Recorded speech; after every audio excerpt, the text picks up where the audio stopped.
Uau! Que momento precioso na presença do Senhor, amém? Sejam muito bem-vindos todos vocês. Eu sou o pastor David, que lindo ver aqui os nossos irmãos, pessoas que estão aqui pela primeira vez, pessoas que já vieram várias vezes, nossos jovens e adultos, milhares de pessoas que recebem essas palavras todos os domingos, todas as semanas. Se vocês estão na arquibancada, eu convido vocês. Como tá? Estou aí. Que bom ver vocês. Gente, se querem, podem se sentar aqui. Eu já passei muito tempo lá, é ruim para as costas. Então podem vir e se assentar aqui. Eu sei que talvez vocês são um pouquinho vergonhosos. Pode vir. Vamos encher aqui as cadeiras, vai ser muito mais prazeroso para vocês. E não vou me preocupar por pregar muito. Porque aí temos cadeiras para vocês. Gente, sejam muito bem-vindos, que alegria ter vocês aqui nessa noite. Para quem não me conhece, eu sou o pastor David, eu sou dos Estados Unidos. Pelos últimos 5 anos da minha vida eu tenho morado no Brasil, e agora eu estou aqui nessa cidade linda, amém, o Salto del Guará, pois eu sei que se esse povo que está aqui, se os paraguaios e os brasileiros e os argentinos e a mistura que se encontra nessa cidade clamar ao Senhor, então Ele virá e fará algo novo aqui, amém? Então Ele virá e responderá ao clamor de um povo que tem fome e sede por Ele. Nessa noite eu quero falar e trazer uma palavra que vai ser meio breve, que tem o título, não sei se o time colocou, aí tá, orações que afetam a eternidade. Diga comigo, uau! Diga comigo, uau! É uma oração poderosa. Qual é a oração que afeta a eternidade? E o que significa isso? Uma oração que pode mudar a eternidade, sim. Sim. Deus está ensinando essa igreja, Deus está ensinando essa cidade o que é necessário para viver um verdadeiro avivamento, o que é necessário para ver destinos serem mudados, o que é necessário para experimentar de um derramar sobrenatural de Deus nessa noite. Então por isso, quando eu vi que estávamos apenas 25 minutos de louvor, e a minha carne, o homem, disse, será que eles estão cansados? Será que está muito repetitivo? O meu espírito disse, não, mas você precisa levar eles a um lugar que ainda não foram. Você precisa ensinar para eles que há águas que se passam a nado. Ou seja, tem pessoas que apenas pisam com os pés e a água só chega até o calcanhar, mas se você se aprofundar um pouquinho mais, então sentirás as águas que fluem do trono do Senhor cobrindo os teus joelhos. E se você continua, você vai começar a sentir a sua cintura já se inundando, até que chegará um ponto onde tu dirás, meu Deus, agora eu preciso nadar porque meus pés não estão tocando mais no chão. E aqui eu começo a mergulhar, e aqui no profundo algo sobrenatural acontece. Aqui no profundo, quando eu estou diante do trono do Senhor e eu trago minhas petições, eu sei que Ele é poderoso para se mover. Eu sei que o Deus que abriu o mar vermelho o pode fazer de novo. Eu sei que o Deus que libertou os apóstolos das cadeias, da prisão, o pode fazer de novo. Eu sei que o Deus que curou tantos doentes pode fazer de novo, amém? É esse lugar que o Senhor quer ensinar-nos a entrar. E existe um fardo que todos aqui devem carregar comigo. Existe um peso, é aquele mesmo peso que estava sobre o Senhor quando Ele estava no jardim de Getsemane.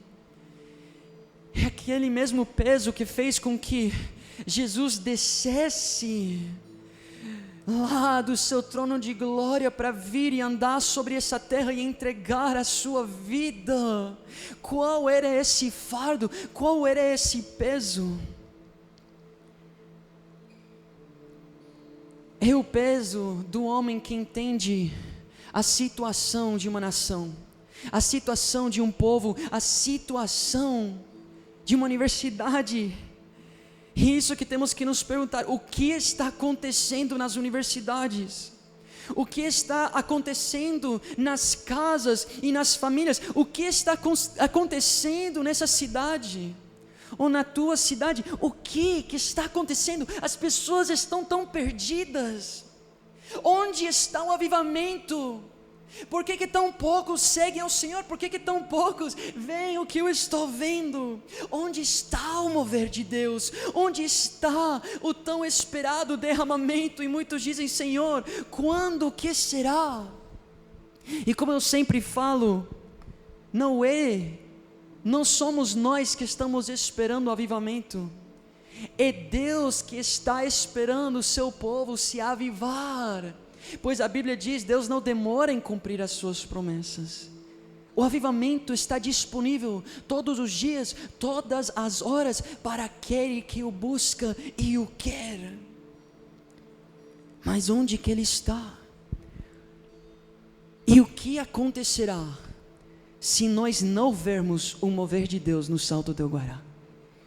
O que acontecerá a você, jovem, que está lá, talvez assistindo, de São Paulo, Brasília, Estados Unidos, Chile, onde for no mundo, se o mover de Deus não tocar a sua cidade?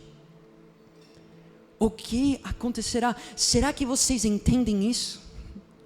Será que vocês carregam esse fardo? Quantos irão sofrer no inferno por uma eternidade? Não é um dia, não é uma semana, é uma eternidade, algo totalmente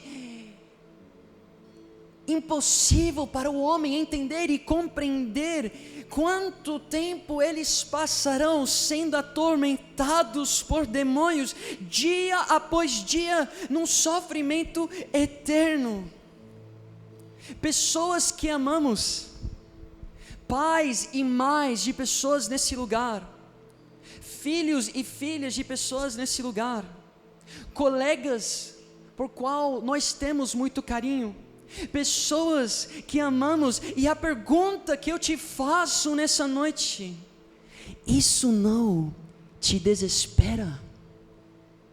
Isso não rouba teu sono, como roubava o sono de os profetas que vieram antes de nós, os apóstolos, os discípulos que vieram antes de nós?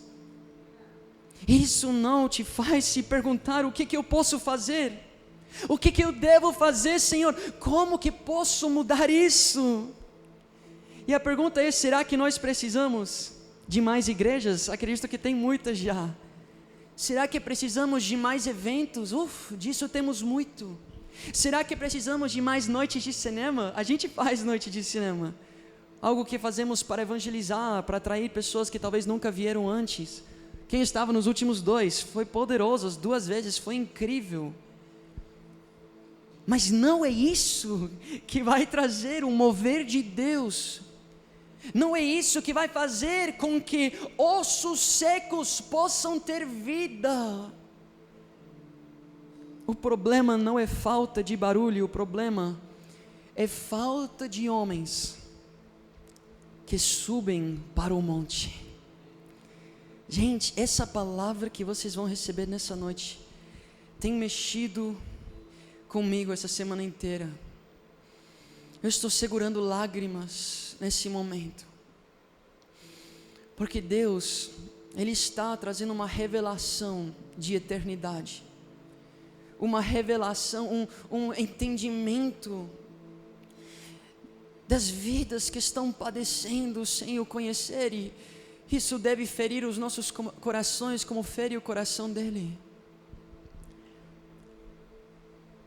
A nossa geração está em caminho à destruição. Vai para a universidade e você vai ver. Vai para a universidade, você vai ver jovens que cresceram na igreja, abandonando tudo para se embriagar, para se entregar aos prazeres de um relacionamento imoral, para ir de festa em festa. Olha a essa geração em caminho à destruição. Olha os pais, olha as empresas, olha essa cidade, uma cidade de lavagem, uma cidade de tráfego, uma cidade de contrabando, uma cidade religiosa.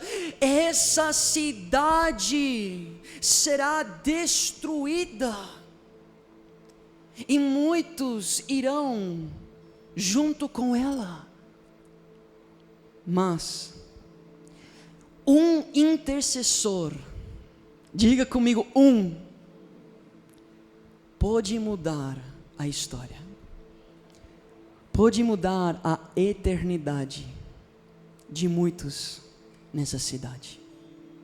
Um intercessor pode afetar a eternidade de muitos. Amém? Pergunta para o seu vizinho: você é um intercessor? Essa semana eu estava meditando em Êxodo 32, eu falo muito sobre esse capítulo da Bíblia.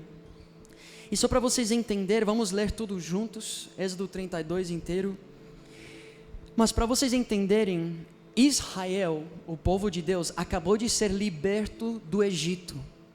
Deus os libertou do Egito, os levou a viver e vivenciar muitos milagres, onde o Mar Vermelho se abriu, Deus estava trazendo provisão, Deus fez a água sair de rochas, e agora eles se encontram do lado do Monte Sinai. Deus os levou até o Monte Sinai, e aí Deus chamou Moisés, e não sei se vocês sabem, mas ele pediu para todo o povo de Israel subir o monte com ele.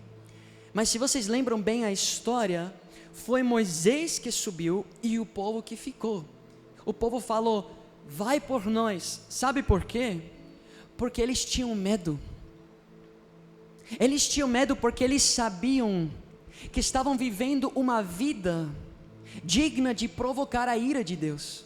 Eles sabiam que estavam vivendo uma vida que não era santa, uma vida que desagradava o Senhor. Então eles disseram: porque se nós subirmos, certamente morreremos.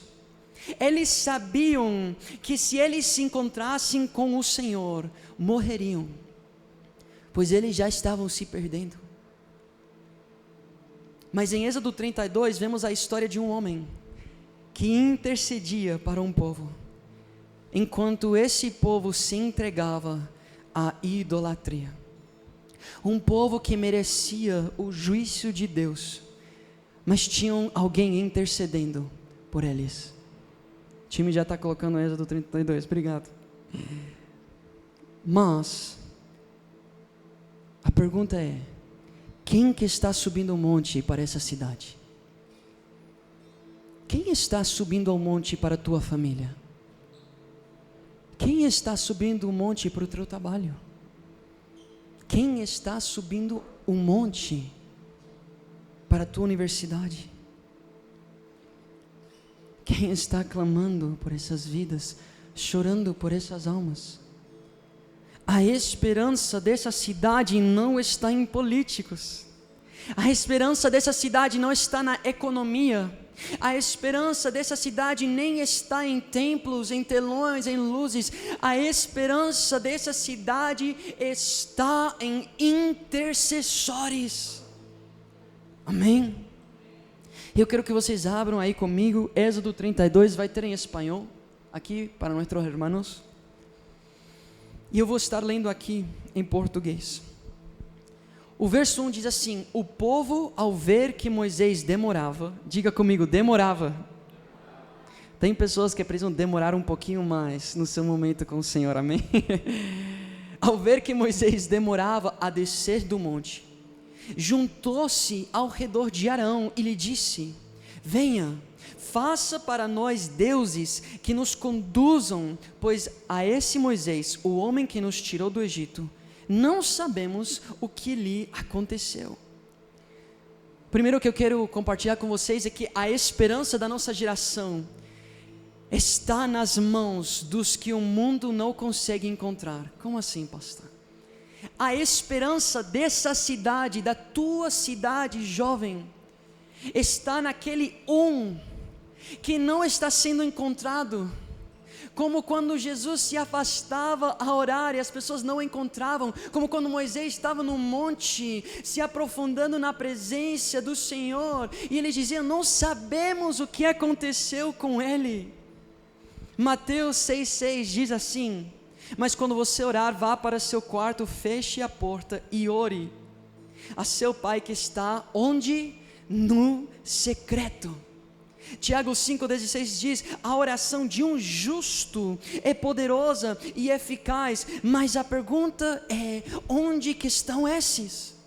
Onde estão os homens do monte? Onde estão os jovens que no lugar de aparecer nas baladas, estão trancados no quarto? Onde estão os jovens que no lugar de aparecer nos rolês, estão clamando na casa do Senhor? Onde estão os homens que no lugar de ir para um bar e beber uma cerveja com seus amigos, estão no seu quarto intercedendo pela sua esposa, intercedendo pelos seus filhos, intercedendo pela sua casa? Onde estão as mulheres que no lugar de se assentar numa mesa e fofocar sobre todas as coisas que acontecem na cidade, estão clamando no lugar secreto ao Senhor, pedindo que Ele faça algo novo? Onde que esses estão? Ao ponto que as pessoas perguntem: onde que Ele está? Onde que você está andando? Não tenho te encontrado, não tenho te visto faz muito tempo. Você já não sai mais com a gente. Você não vem jogar futebol mais com a gente. Você não está vindo conosco nessas saídas mais. Onde que você está? E que no teu interior você possa dizer: eu tenho estado no monte. Eu tenho estado no lugar secreto. Eu tenho estado na casa de oração. Amém.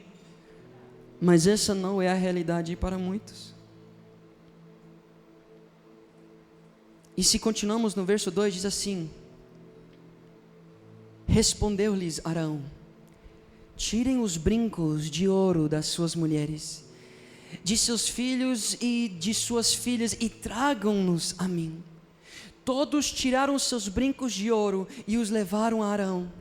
Ele os recebeu e os fundiu, transformando tudo num ídolo, que modelou com uma ferramenta própria, dando-lhe a forma de um bezerro.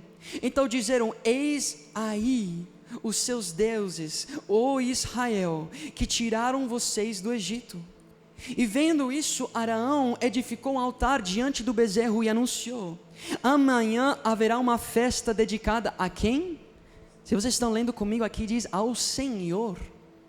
Porque o que essas pessoas pensavam, por sua mente tão religiosa, tão cauterizada, no Egito, quando eles adoravam esses estátuas, esses ídolos, assim como acontece ainda nos dias de hoje, os demônios chegavam, se manifestavam e se moviam. E então os reis de Egito, os reis pagãos, por isso eles cultuavam esses deuses, e esses deuses davam para ele poder. Ou vocês não sabem que Satanás apareceu para Cristo e ofereceu muitas coisas para ele? Pois ele tem sido dado autoridade e poder. Então, ainda com os costumes deles, querendo colocar Deus na caixa deles, querendo colocar Deus num bezerro, Deus literalmente falou para eles: não façam um ídolo, uma estátua para mim. E isso que eles pensaram que estavam fazendo. Moisés não volta, então precisamos invocar ao nosso Senhor. Moisés não volta, então temos que fabricar um mover. Eu acho que vocês sabem onde eu estou chegando. O Espírito não se derrama, então eu vou começar a falar em línguas falsas. O Espírito não está se movendo, então eu vou tentar fazer um barulho aqui para que as pessoas comecem, e eu vou colocar minha mão e as pessoas vão se cair por constrangimento, e eu vou fabricar e colocar a Deus na caixinha que eu quero, no lugar de esperar, no lugar de ir para o monte e descer apenas quando Ele chamar. E diz assim, na manhã seguinte, e só para vocês saberem, a gente acredita em todos os dons do Espírito Santo aqui, amém? Glória a Deus. Na manhã seguinte, ofereceram holocaustos e sacrifícios de comunhão.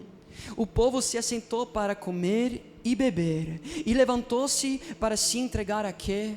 A farra. Oh, Salto do Guairá, oh Rio de Janeiro, oh nações da terra. Então o Senhor disse a Moisés: desça, porque o seu povo que você tirou do Egito. Olha isso, aqui Deus já abandonou o povo. Desça, porque o seu povo que você tirou, porque eles não são mais meus, eles me abandonaram, agora eles são seus. E desça, e olha o que ele diz: porque o seu povo que você tirou do Egito corrompeu-se muito depressa, se desviaram daquilo que lhes ordenei e fizeram um ídolo em forma de bezerro. Curvaram-se diante dele, ofereceram-lhe sacrifícios e disseram: eis aí, ó Israel, os seus deuses que tiraram você do Egito. E disse o Senhor a Moisés: eu tenho visto que este povo é um povo obstinado. Deixa-me agora. Olha que Deus estava tão irado, que Ele falou para Moisés, que estava na sua presença: deixa-me agora, eu preciso estar sozinho. Sabe quando você fica tão chateado, que você fala: me dá um tempinho, tenho que me recuperar aqui. Ele disse: deixa-me agora, para que a minha ira se acenda contra eles. O Deus de graça, o Deus de amor, sim, diz: a minha ira se acenda contra eles e eu os destrua, e depois farei de você uma grande nação. Vocês lembram da parábola do vinhateiro? Onde o dono da vinha, agora estamos falando do tempo da graça, onde ele vem e ele vê uma árvore que ele plantou, e ele diz para o vinhateiro, para o Moisés, para o intercessor, para o líder, para o pastor: vinhateiro, Moisés, por que essa árvore não está produzindo os frutos que eu busco? E ele diz o que? Eu vou cortar essa árvore e lançá-la no fogo. E o vinhateiro poderia dizer: não tenho o que fazer, ok, é a tua vontade. Moisés poderia ter dito: ok, recomeça comigo, vai ser muito mais fácil. Mas aqui Moisés, nós vemos que Moisés respondeu assim como o vinhateiro: Senhor, dá um pouquinho mais de tempo. Mas antes disso, eu quero que vocês entendam algo. Por amor ao mundo, Deus enviou seu Filho, amém? Por ira contra o mundo, o enviará de novo. Vocês estão comigo? Por amor ao mundo, Cristo morreu na cruz. Para trazer seu juízo, Ele descerá de novo sobre um cavalo branco com uma espada, para estabelecer o seu juízo contra esse povo obstinado.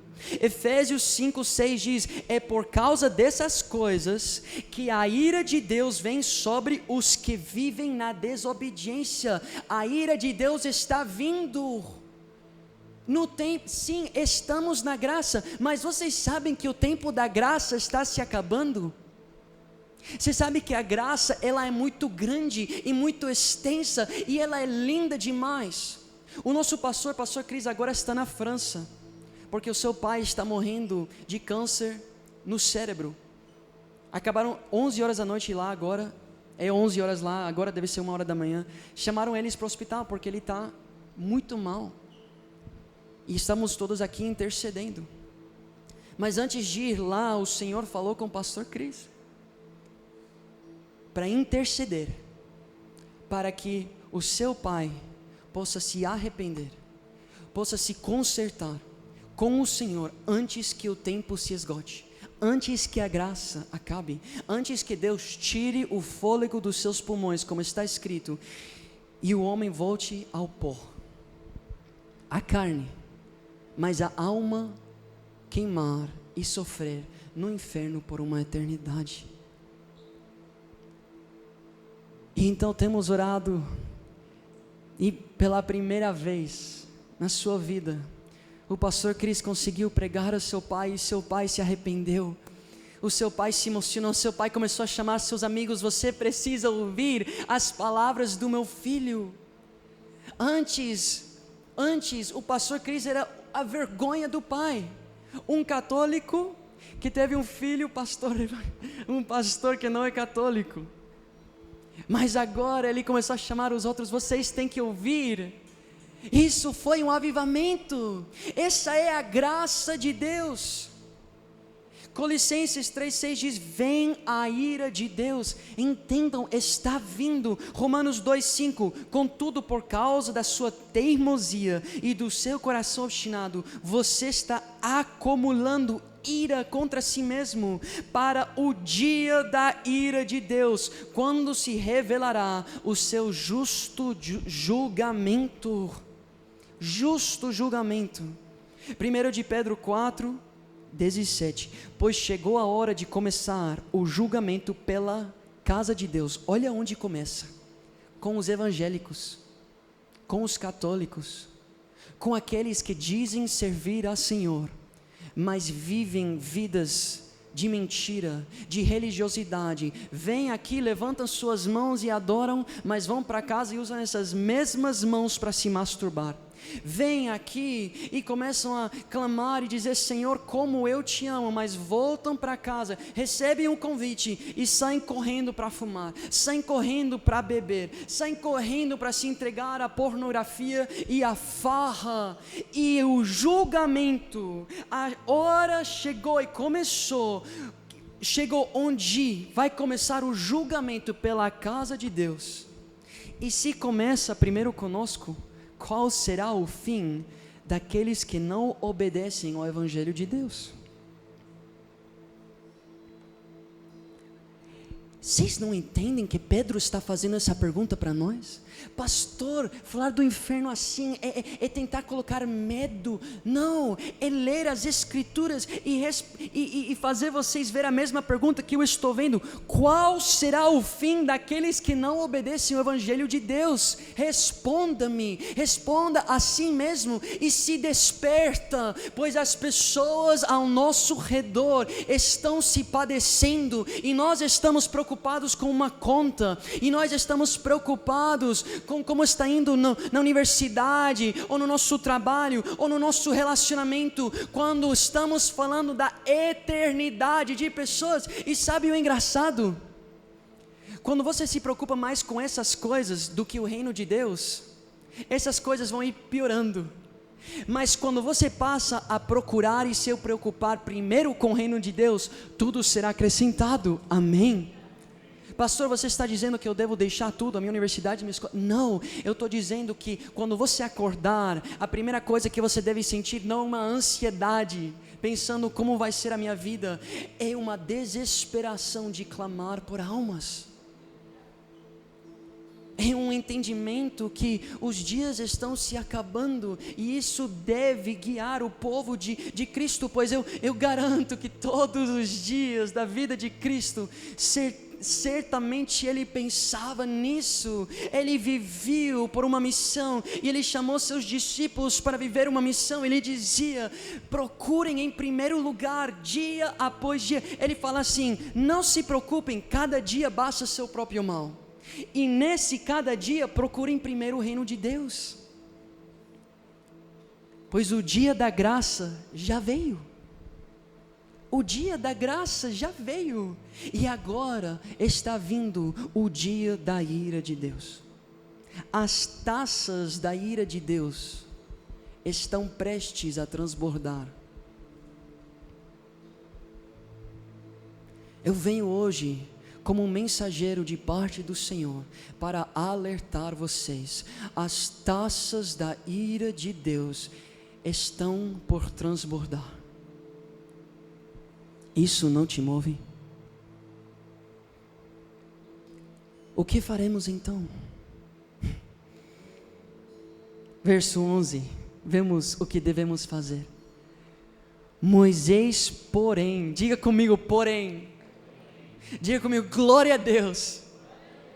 Moisés, porém, suplicou ao Senhor, o seu Deus, clamando, olha a ousadia, ó Senhor, por que se acenderia a tua ira contra o teu povo, que tirastes do Egito, com grande poder e forte mão? O que vocês têm que entender é que a vontade de Deus, vocês vão entender, a vontade de Deus não era destruir o povo. Mesmo que ele acabou de falar, eu vou destruir eles, não era o que ele queria, porque ele tirou eles e a sua vontade era levar eles para a terra prometida. Estão comigo? 2 de Pedro capítulo 3, verso 9 diz, Deus não demora em cumprir suas promessas.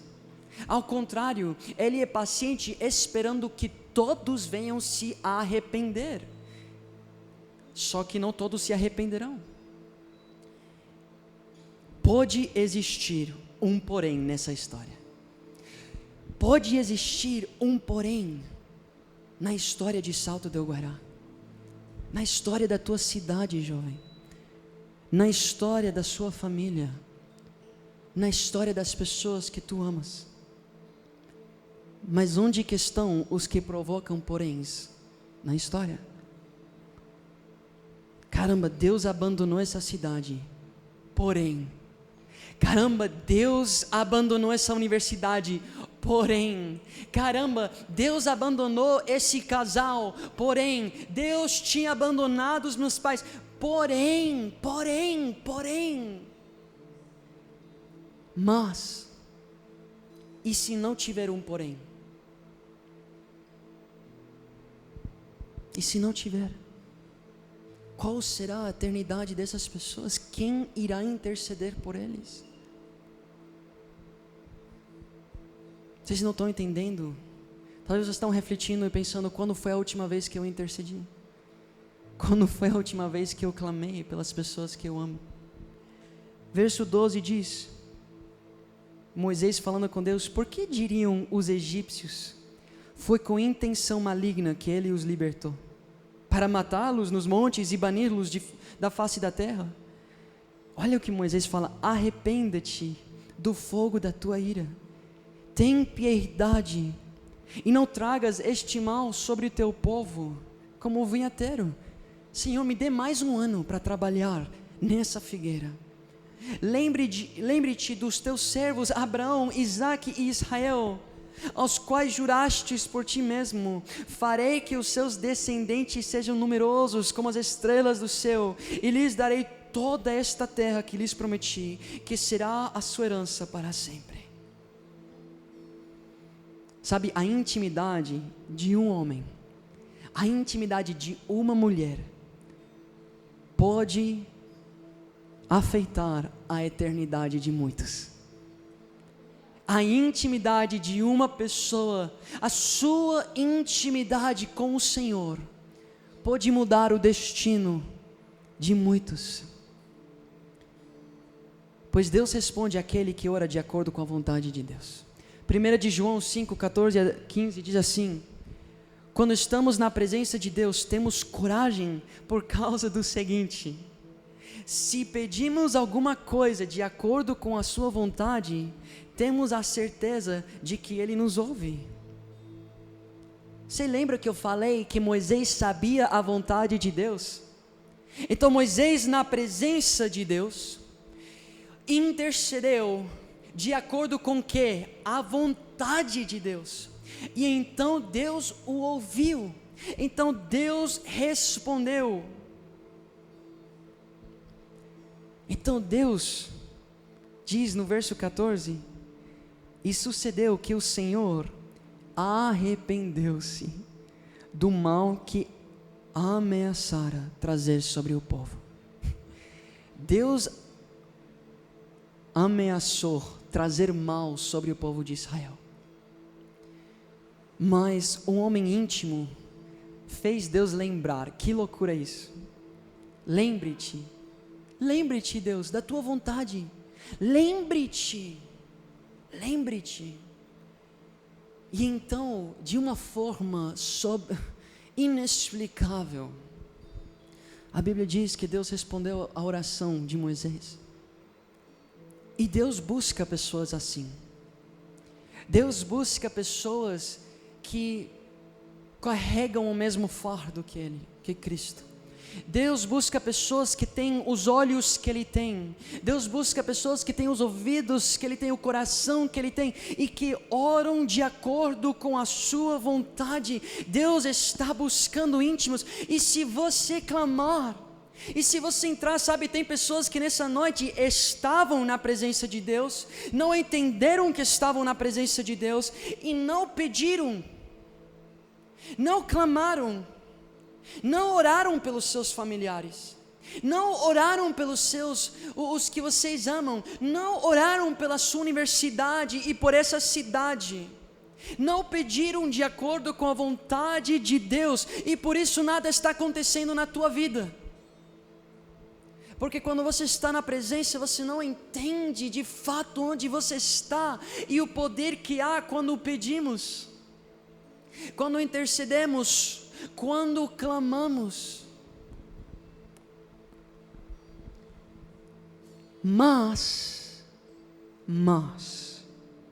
Porém, esse não é um porém bom.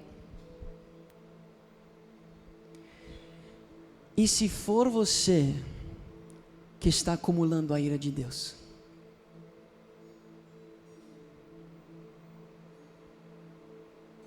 E se for você que é aquele que tem levantado um bezerro, que tem idolatrado, que tem sido religioso, que tem sido cheio de vaidade, os vaidosos não herdarão o reino dos céus. Os idólatras não herdarão o reino dos céus. Os preguiçosos não herdarão o reino dos céus. Quem é sal sem sabor não tem mais valor. E vai. E se for você que estiver acumulando a ira de Deus, então dê graças a Deus, porque eu tenho subido o monte por você. Eu tenho clamado por vocês, eu tenho orado por vocês, eu tenho clamado por essa cidade, porque eu confesso algo para vocês. Eu não sei se de fato Deus planejava derramar um avivamento sobre esse povo. Eu não sei se esse é o decreto de Deus sobre Salto del Guairá. Na verdade, eu acho que é muito ao contrário. Eu acho que a ira de Deus está se acumulando contra essa cidade, contra a maldade, contra o contrabando, a corrupção, contra o tráfico, contra a prostituição, contra o amor pelo dinheiro, contra a vaidade, contra a imoralidade. E eu sei que a taça do Senhor está prestes a transbordar, mas eu tenho clamado: Senhor, por favor, eu estou aqui, e a tua palavra diz: a oração de uma pessoa justa é poderosa e eficaz. Então derrame algo novo sobre essas pessoas, abre os olhos dessas pessoas, que possam reconhecer os seus pecados e se humilhar diante de ti. Pois se o teu povo se humilhar, então tu o exaltarias, tu o curarias. Se aquele que te abandonou volta a te buscar enquanto ainda há tempo, se aquele que vive uma vida de igreja, dentro da igreja, mas uma vida de profano, de adúltero, de fornicador, uma mente depravada no lugar secreto, então certamente tua ira virá sobre ele. Então, Senhor, por favor, Estenda a tua misericórdia um pouquinho mais. Senhor, enquanto eu estiver aqui, por favor, me dá um pouquinho mais de tempo para semear na vida dessa alma, para colocar adubo, Senhor, para colocar água, para que talvez ela produza frutos. Senhor, por favor, derrame o teu poder, que eles possam ver, que eles possam temer, que eles possam ter um temor no seu coração e que eles possam entender que precisam abandonar tudo, que precisam se arrepender. Senhor, traga um avivamento, Jesus, aqueles a qual o Salto del Guairá menos dava crédito, que eles possam ser transformados, que eles possam ser levantados, Senhor, que a tua presença possa inundar esse lugar, no nome de Jesus, Pai, que pessoas possam entender o que tu estás fazendo aqui, que pessoas possam entender o seu dia de visitação, que as pessoas possam reconhecer, ó Pai, os teus mensageiros, os teus profetas, que vêm para alertar, como Jonas veio para alertar e dizer: a ira de Deus está se levantando contra essa cidade, contra vocês. Então arrependam-se, então ajoelhem-se diante do Senhor, clamem, sintam a amargura do seu pecado e nunca mais voltem como cachorros que voltam para o seu vômito, e como porcos que voltam para a sua lama, pois Cristo pagou um alto preço, sangue precioso os purificou um dia. Então por que tens pisado no sangue de Cristo? Por que tu tens ignorado e rejeitado o Espírito Santo? Por que tu tens agido como um filho de Satanás, no lugar de um filho de Deus, como Ele te chamou para ser? Isso é intercessão. É isso que Deus busca. Imagina uma igreja clamando assim. Se um é capaz de mudar o destino de muitos, imagina todos os que estão aqui. Amém? Amém. Vamos orar então.